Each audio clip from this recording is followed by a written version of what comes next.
ফ্রান্সের প্যারিসে বসেছে ৩০তম অলিম্পিক্স।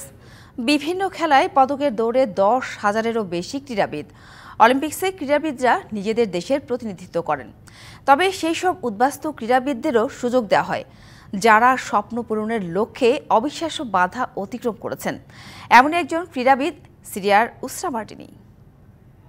সিরিয়ায় গৃহযুদ্ধ শুরুর পর প্রাণ বাঁচাতে ২০১৫ সালের আগস্টে নিজ দেশ ছাড়তে বাধ্য হন উসরা মার্ডিনি। তিনি যখন দেশ ছাড়েন তখন তার বয়স মাত্র ১৬ বছর।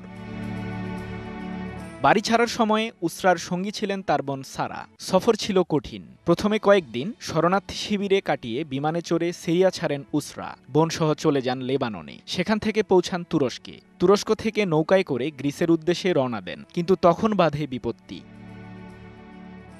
পানিপথে প্রায় ৫.৫ নটিক্যাল মাইল নৌকায় পাড়ি দিতে উসরাদের সময় লাগার কথা ৪৫ মিনিট, কিন্তু যাত্রী সংখ্যা বহন ক্ষমতার বেশি হওয়ায় ২০ মিনিটের মাঝে টলমল করতে শুরু করে। এ অবস্থায় উসরা, তার বোন সারা এবং অন্য ২ যাত্রী নৌকা ছেড়ে পানিতে নামতে বাধ্য হন। সাঁতরে নৌকাটিকে তীরে ঠেলে নেওয়ার দায়িত্বও পড়ে তাদের উপর। প্রায় ৩ ঘন্টা সাঁতার কেটে নৌকাটি পাড়ে নিয়ে যেতে সক্ষম হন উসরারা। তবে গ্রিসে পৌঁছেও সংগ্রাম শেষ হয়নি। বোনকে নিয়ে গ্রিস থেকে জার্মানি চলে যাওয়ার তোড়জোড় শুরু করেন। দীর্ঘ সেই পথের অনেকটাই পায়ে হেঁটে অতিক্রম করতে হয়েছিল তাদের। এক জায়গা থেকে অন্য জায়গায় যেতে সাহায্য নিতে হয়েছিল চোরাকারবারিদেরও।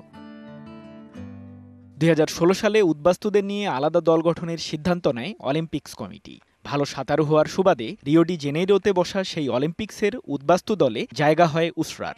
সে বছর মাত্র ১০ ক্রীড়াবিদ উদ্বাস্তু দলের অংশ হন। তবে চলতি প্যারিস অলিম্পিক্সে এ সংখ্যা বেড়ে হয়েছে ৩৭। ২০২০ সালের অলিম্পিক্সেও অংশ নিয়েছিলেন উসরা। তবে উদ্বাস্তুদের অধিকারের পক্ষে কথা বলায় ততদিনে বিশ্ব দরবারে পরিচিতি তার। জাতিসংঘের সর্বকনিষ্ঠ মানবাধিকার শুভেচ্ছাদূত হিসেবেও মনোনীত হন উসরা। ২০২২ সালে উসরাকে নিয়ে তৈরি সিনেমা দ্য সুইমার্স মুক্তি পায়। সৃজন মাহমুদ, ডিবিসি নিউজ ডেস্ক।